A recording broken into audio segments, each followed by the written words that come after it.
You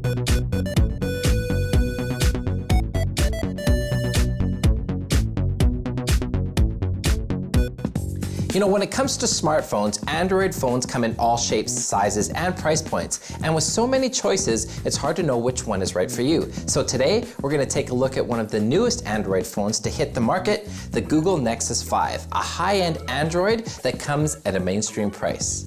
The Nexus line is Google's flagship brand and was actually originally created as a smartphone for app developers, but it's evolved over time, and the Nexus 5 is the first Nexus phone aimed at mainstream consumers. But does it have what it takes to compete against the other phones on the market? Well, I've been using this phone for a while now, and I think it does. So let me explain why. First of all, let's take a look at the design. The Nexus 5 is built by LG and matches the polish and finish that you see in more expensive phones.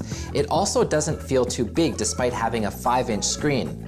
The corners are rounded and the slim design makes it comfortable to use in a single hand. It's an all-plastic phone, but it doesn't feel cheap, and the back cover is soft and rubbery so it won't slide out of your hand. It also has a decent 8-megapixel camera on the back that's been updated with optical image stabilization. Not bad considering it's almost 30% cheaper than some of the Android phones out there on the market.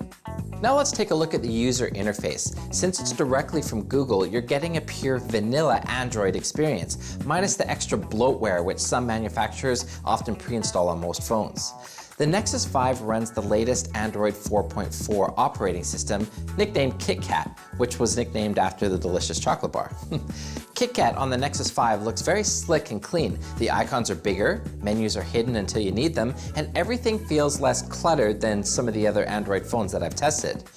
One thing I immediately noticed is that traditional SMS text messages and web chats have merged together in Google Hangouts.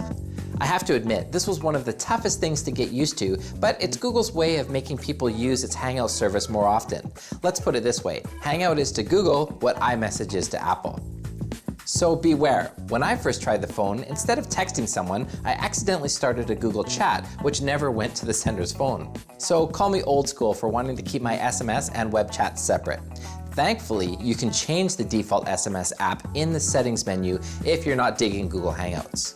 Now let's talk about productivity. With the Bring Your Own Device, or BYOD initiatives, becoming more popular in the workplace, Google made the Nexus 5 a productivity device with the inclusion of Quick Office.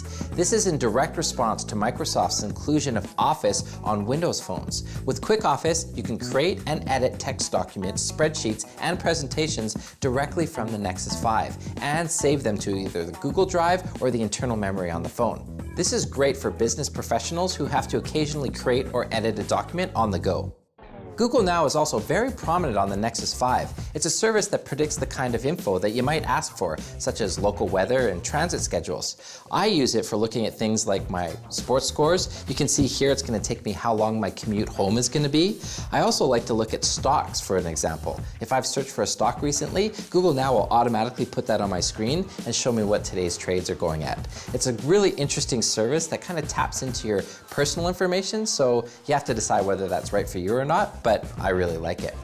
Now, the one thing that I was disappointed with on the Nexus 5 is the battery life. It has a smaller battery than the Samsung Galaxy S4, so with regular use, expect to be low by the end of the day. Another surprising thing is the lack of a power-saving mode to compensate for the less than stellar battery. Google did make a bunch of power-saving optimizations in KitKat, but there's no longer a dedicated power efficiency mode that limits the mobile data use, the screen brightness, and so on. Thankfully though, you can still download separate apps like the Easy Battery Saver or the Battery Doctor from the Google Play Store. And lastly, despite the screen being protected by Corning's Gorilla Glass 3, I still managed to crack the screen on the first Nexus 5 that I was trying out. So, ouch, don't try that one at home, kids. Anyway, despite the Gorilla Glass 3 offering excellent scratch resistance, it's still not shatterproof, which is something that I probably need in a smartphone.